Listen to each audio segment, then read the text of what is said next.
Hello, my name is Caitlin Walker, and this is my Cultural and Rites of Passage presentation. For the rite of passage, I chose funeral ceremonies. Culture. Culture is subjective. There's a lot of different opinions on what exactly culture is. There are theorists that go back and forth about this is what culture is, no, this is what culture is. So these are just a few different definitions of culture according to different people. Culture is the refinement of tastes and sensibilities, Matthew Arnold.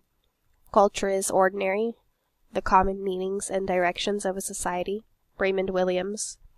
Culture is semiotic, systems of meaning, signification, and symbol use are central to both patterned conduct and individual frames of mind, Clifford Geertz.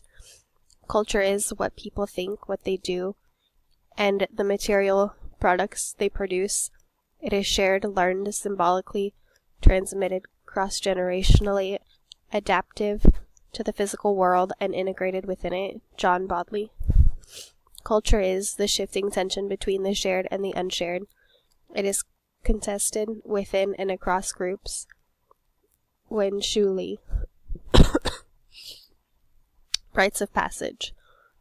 All individuals go through life crises, and ceremonies exist to assure safe travel through those crises. Hence, rites of passage. Van Gennep. Rites of passage are ordered in a typical recurring pattern. This pattern includes separation, transition, and incorporation. Separation is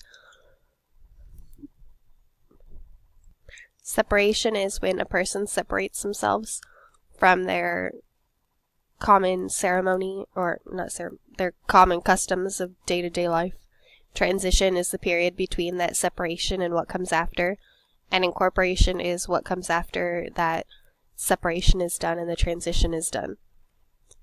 Rites of passage are a transition stage that orients and enables the other two stages. Without that transition stage, the other two couldn't happen.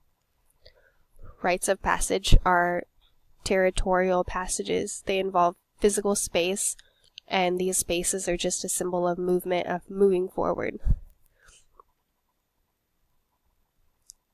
Funeral ceremonies. Funeral ceremonies incorporate separation, transition, and incorporation. For separation, mourners set themselves apart from everyone else, often by their clothing and prohibitions. When you go to a funeral, people typically wear black when they're mourning. They're usually dressed nice, wearing all black clothes. They usually keep to themselves because they're mourning the loss of someone they loved. So it's obvious that they're separating themselves from someone who maybe didn't know the person as well. Transition involves the extended stay of the coffin in wakes or viewings. The funeral is the transition for the mourners. So during this period, it's when the people mourning get to say goodbye. It's their last time seeing that person, and they're in the transition stage between separation and incorporation. And for a funeral ceremony, incorporation is the gathering after the funeral, the reception or the meal that's had afterwards that reunites the surviving members of the group. It's the moving on stage of a funeral ceremony. It's when the people, they get together and they're still alive, so they have to find a way to move on and move forward. Funeral ceremonies as an oral interpretation performance. Essentially, a funeral is an oral interpretation performance. It's every large group of people. Everyone's performing their part. They're playing the role they're supposed to be playing. They're doing things how they should be done. There are 4 aspects to this. Formal characteristics, a limited time span, an organized program of activity, a set of performers, an audience, and a place and occasion of the performance. Cultural stage, where the performance occurs. For a funeral, this is typically in a church or in a mortuary or cultural specialists, people who are recruited, trained, paid, and motivated to engage in performances. Cultural media, the modes and form of communication the performance utilizes, for example, dancing, singing, acting, recitation, and graphic arts. Cultural specialists and cultural media go hand in hand together. The people who are recruited and trained and engaging in performances are the ones performing the dancing, the singing, or showing the graphic arts. For myself, when my grandfather passed away a few years ago, I had to get up and recite a poem that my grandma had wrote for my grandpa, and there were other people who went up and they would sing or they would recite their own poem or whatever else they had done for my grandpa.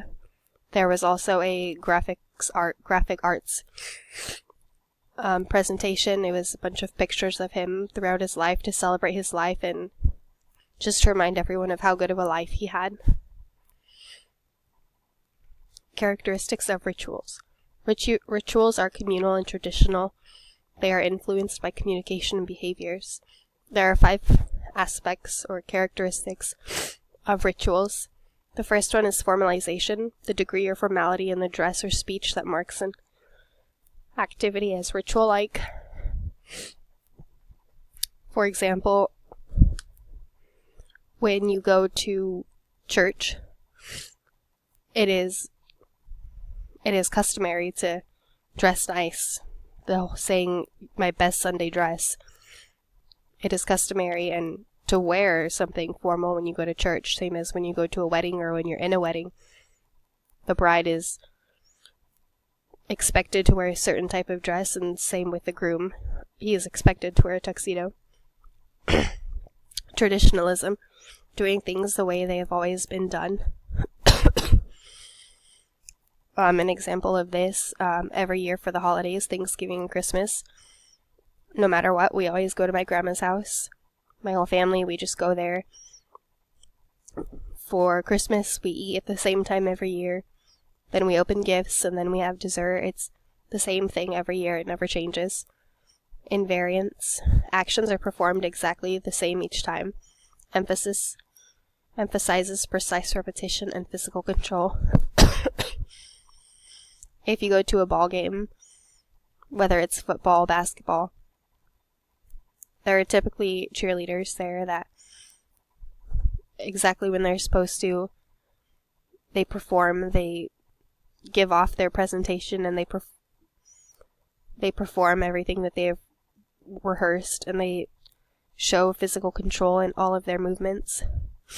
Rule governance. Ritual-like activities have rules of what is and is not acceptable in order to guide and direct the activities, holds individuals to communally approved behavior patterns.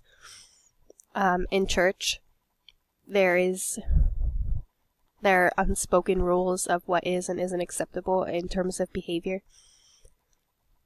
It's not acceptable to be on your phone or to get up and be a nuisance and disrupt the presentation that the pastor or priest is giving. Sacral symbolism. People and or objects become sacred through the ritual acts. Appeals to supernatural beings. Something becomes special through ritualization. An example of this is the cross. It is special and sacred to multiple religions. Reflection on cultural performances. Cultural performances are a way for culture and communication to be shared, and they are also reflective of ongoing social processes. When culture is performed, it gives other people who maybe are not a part of that culture or who don't understand that culture a chance to see what it's all about and how it's carried out and how their practices may be different from another culture. As for being reflective of ongoing social processes, it shows us what's important to us and why it's important to us and how it's important to us and why it's such a big part of our culture. cultural performances are just like, they're just a great way for culture to be shown and for people to be able to see this is important and this is why it's important and this is how it's practiced, and you might do it that way, but this is how we do it. So cultural performances are important to the culture themselves, but they're also important to the people who aren't necessarily in a group that shares the same type of beliefs or rituals.